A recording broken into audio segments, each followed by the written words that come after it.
Shaft Sinkhole Tragedy. It was May 28, 1973, when 9 cave diving experts gathered at Mount Gambier's Shaft Sinkhole, a perfect circular crater, roughly 100 feet across, its limestone walls dropping straight into a pool of black glass. Locals called it the Shaft. Sunlight at the right angle pierced the water with a single golden column, an ethereal beam that vanished in the depths. Beneath that surface lay a network of flooded tunnels shaped by eons of subterranean. These divers were seasoned, returnees from caves in Mexico, Florida's Springs, and Australia's Nullarbor Plain. They planned to descend no deeper than 200 feet to preserve sight of the guiding light. They carried twin compressed air cylinders strapped to aluminum frames. No true mix, no mixed gases, no digital dive computers, just wrist-mounted depth gauges, mechanical pressure dials, and handheld compasses. Anything beyond 130 feet carried the real threat of nitrogen narcosis, rapture of the deep, where judgment blurs and hallucinations can be fatal. Against warnings, 4 thrill-seekers slipped away from the main group and veered into an uncharted western tunnel, chasing whispers of undiscovered chambers. A local tale spoke of a German speleologist lost there in 1968. His body was never recovered. The story was a warning turned dare. As they sank beneath 200 feet, the walls opened into a vast cathedral-like space carved by ancient currents. Their high-intensity torches pierced a few meters of gloom, but beyond, water swallowed light. At 230 feet, breaths came heavy, echoing like distant drums in their helmets. The bottom revealed pristine silt, laid down since the last ice age. Then, a single fin kick. The silt exploded upward in a silent, unstoppable bloom, engulfing them in a fog of ink. Visibility dropped to 0. Torches lit nothing but swirling particles. Compasses spun, depth gauges quivered. Communication vanished. Panic gurgled through exhaled bubbles that curled upward and disappeared. On the surface, the remaining 5 divers waited at their decompression stops. Eyes on the airy shaft, they noticed a sudden hush. No bubbles rising from the western tunnel. That silence was a call to arms. 2 rescue divers suited up, tethered themselves to the main line, and plunged into the murk. At 200 feet, they turned toward the forbidden branch, but found only darkness. No lights, no pulses of air, nothing. They pressed in 30 feet, then retreated. One diver's gloved hand drifted across something soft, a still-lit flashlight, beam pointing upward as though begging for rescue. Moments later, they found a dive slate wedged in rock, its inscription faint. 254 feet. Days of search followed. Sonar probes traced narrow tunnels, snaking for hundreds of meters. Most collapsed or branching into dead ends. 2 empty tanks were recovered beneath a stone arch, mouthpieces intact, valves closed, as if their owners had removed them and waited. No bodies emerged. Authorities sealed the western branch with concrete and steel bars. A plaque now reads, "Below the silt, darkness is absolute."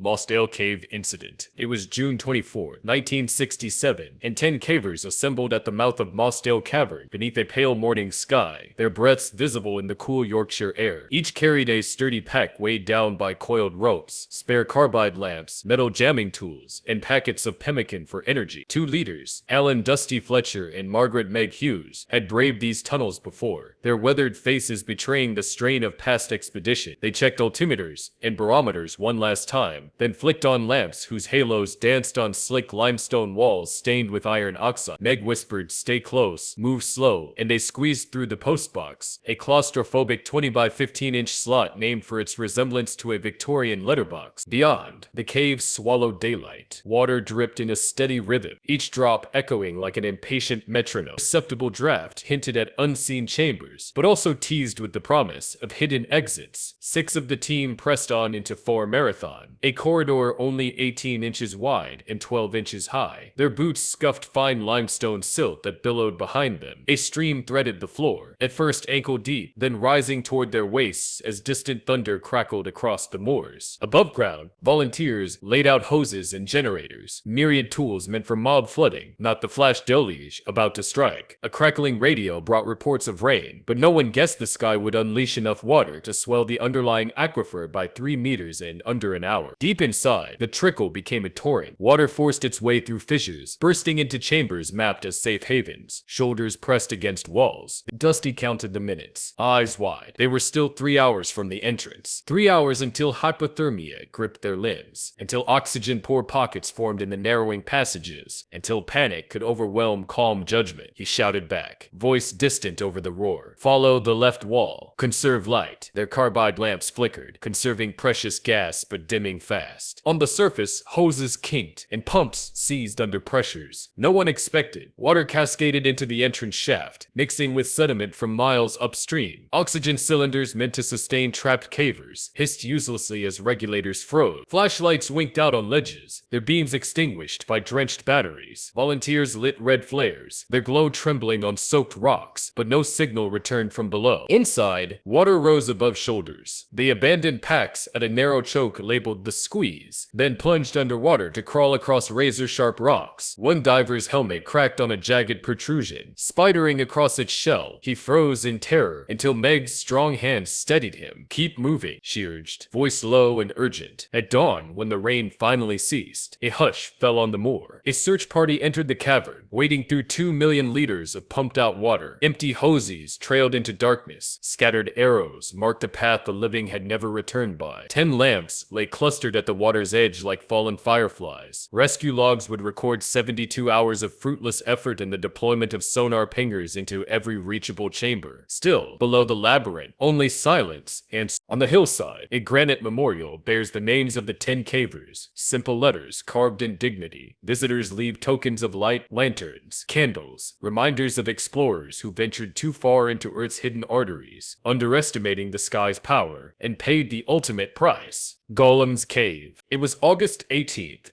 2005, when 5 friends ventured into Gollum's Cave. Nicknamed the Cave of Death in Morocco's rugged rough highlands, shepherds avoided the area. Villagers told tales of sudden floods and distant wails beneath the rock. For these students and amateur cavers, such stories beckoned. They arrived just after 3 o'clock in the morning, under a pale crescent moon, the wind dry and silent. They discovered the cave on a spelunker's blog. A French diver had posted one blurry photograph of moon milk, soft white calcite that glows like starlight under ultraviolet light, rare and fragile. It coated walls in ethereal swirls. No follow-up ever came. The cave was uncharted on official maps, hidden beneath an overhang of limestone. The 5 carried cheap headlamps, full-face masks, and a single waterproof camcorder. Kareem, the leader, had coastal cave experience, but never encountered such narrow confines. The floor, slick with mineral slime, narrowed into a waist-deep pool, then split. Right led to a chimney vent, left descended. They chose left. They crawled, water lapping their chests. The second pool forced them to flatten completely, inches between back and ceiling. The water smelled faintly of rust and something sweet. Then the passage opened into a submerged tunnel, barely 3 feet wide. They dove in. One by one, they surfaced into a 3-foot-high, 10-foot-long air pocket. Kareem switched on an ultraviolet flashlight. The walls erupted in silent brilliance, moon milk glowing blue and violet, swirling like nebulae in stone. They whooped and splashed. Then someone coughed. The air grew heavy. Breathing became labored. Kareem's words slurred. Majid swayed. Carbon dioxide was rising unchecked. In sealed pockets, carbon dioxide can climb to deadly levels in minutes. At 5% concentration, it paralyzes, then suffocates. Realizing the danger, Kareem signaled retreat, but panic and darkness overtook them. Flashlights bobbed like drowning fireflies. The water clouded as sediment stirred. Outside, Yusuf, the 6th friend, waited, ears plugged against pressure. At first he heard laughter, then only silence. 20 minutes passed, then an hour. By sunrise, Yusuf ran 5 kilometers barefoot to a ranger outpost. Police and volunteers rushed in with pumps, oxygen tanks, and floodlights. Rescue divers arrived from Rabat almost 12 hours after the descent. They found the bodies just beyond the air pocket, clustered still regulators in mouths, tanks half full, no injuries, no struggle. They had suffocated, lulled by carbon dioxide, into a final dreamless sleep. The camcorder footage survived. Kareem's ultraviolet beams swirling on spiral moon milk, 3 headlamps flickering in mist, then 18 minutes of static bubbles. Later tests found carbon dioxide levels at 7%, a lethal dose in under a minute. Geologists theorize a tectonic pocket of gas had leaked into the chamber over years, a time bomb waiting to be triggered by a single breath. Afterward, authorities sealed the cave entrance with a concrete slab and iron bolts. The slab bears no names, only a warning etched in Arabic, French, and English. Not all darkness hides secrets worth finding. Locals now call the site Faj al-Maut, the Rift of Death. Hikers still report odd sounds there, a low hum, like distant breathing, and on moonlit nights, a faint glow beneath the slab, where moon milk once shone. Jacob's Well tragedy. It was November 23rd, 1983, when two Texas State University students, Richard and Clark, slipped into Jacob's Well, a deceptively shallow 25-foot hole in the limestone of Wimberley, Texas. Above, it appeared a peaceful spring, clear water bubbling to the surface beneath live oak branches. But below lay a vertical shaft leading into a cavernous maze of submerged tunnels, jagged chambers, and hidden traps, many unmapped and little understood. Their instructor, Dawn, had witnessed the well's dangers firsthand. Two divers before them had perished in the notorious fourth chamber. Dawn had tried to seal the tiny tunnel with cement, but water always finds its way. He warned his students, if you enter the third chamber, you must remove your tanks, no turning back. Richard and Clark, both strong open water divers, heard a different call. Curiosity. They descended through the open first chamber, its walls echoing with dripping water. Flecks of limestone dust drifted in headlamp beams. They entered the second chamber, a vaulted cathedral rising 20 feet overhead, lined with calcite drapes and fragile stalagmites. Then came the third chamber's